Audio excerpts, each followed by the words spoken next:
In April 2026, OpenAI released a landmark report titled Industrial Policy for the Intelligence Age: Ideas to Keep People First. This blueprint outlines a strategic vision for navigating the transition into a world reshaped by AI. Let's dive into the core architecture of this proposal. Tasks that once required hours of human labor are being compressed and executed instantaneously. This capability promises extraordinary medical and scientific breakthroughs, but leaving this transition to unregulated market forces risks systemic economic disruption. When mass production and the combustion engine scaled up, governments implemented the New Deal to mediate between capital and labor.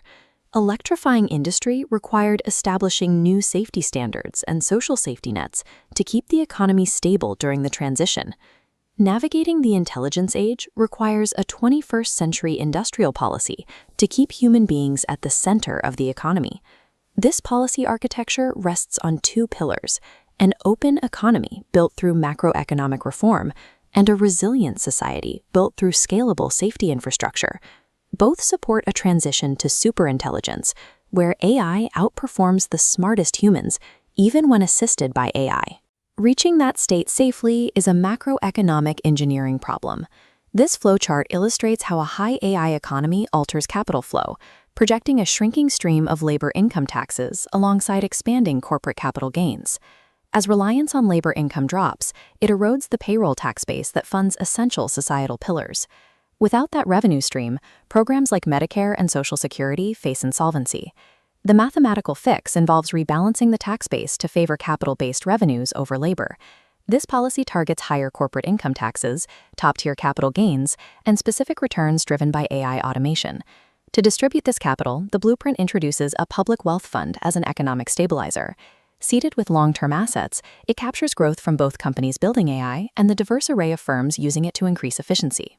Returns from the fund are distributed directly to citizens, granting everyone a stake in the upside, regardless of their initial wealth or stock market participation.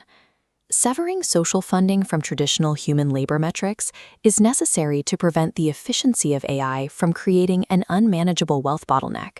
On the worker level, this policy requires converting routine workload declines into permanent efficiency dividends. Employers and unions are incentivized to pilot a 32-hour, 4-day workweek, where pay and overall organizational output remain constant as AI handles the administrative overhead. As the labor market becomes highly fluid, workers need benefits decoupled from any single employer. Standardized, portable accounts for healthcare and retirement must follow a worker seamlessly across different jobs, new training programs, or entrepreneurial ventures.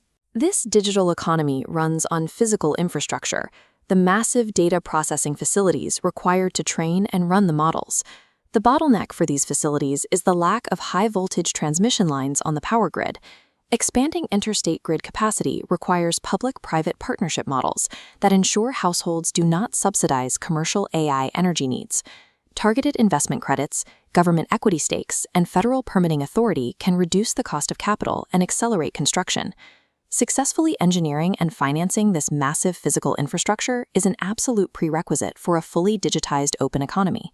For a resilient society, models must pass from training labs through physical audit gates before reaching the broader economy.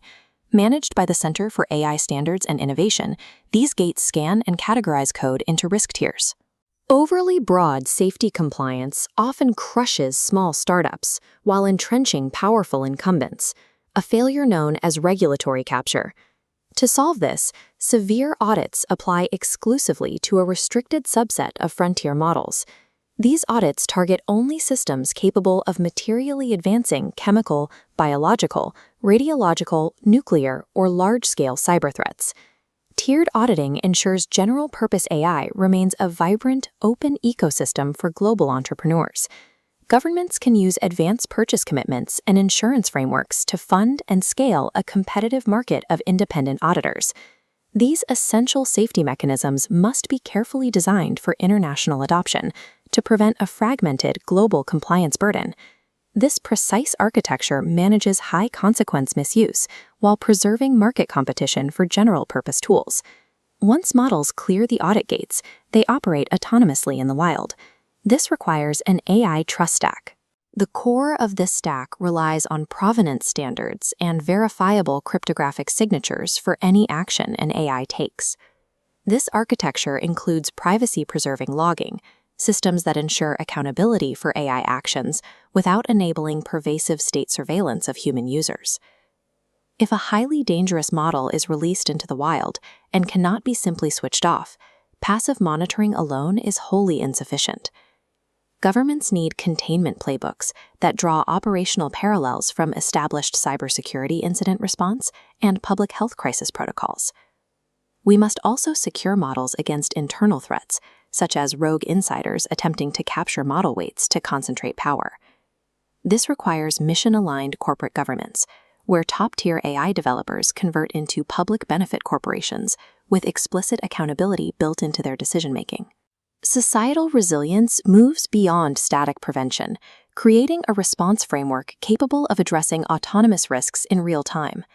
Looking at the complete master architecture, the economic stabilizers and the security checkpoints operate together in a balanced system.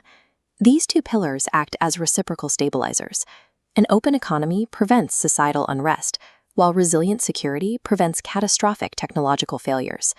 The state functions as a scaling mechanism, reinforcing successful private sector pilots through national regulation and procurement. This requires modernizing government transparency, allowing watchdog organizations to utilize AI to audit the government's own AI usage logs.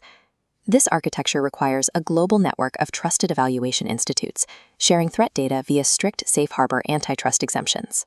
The exact tuning of these models and policies must be dictated by structured, representative public input, rather than just engineers behind closed doors. The transition to superintelligence is already in motion. The distribution of its benefits or its disasters will be determined by the policy blueprint we choose to construct today.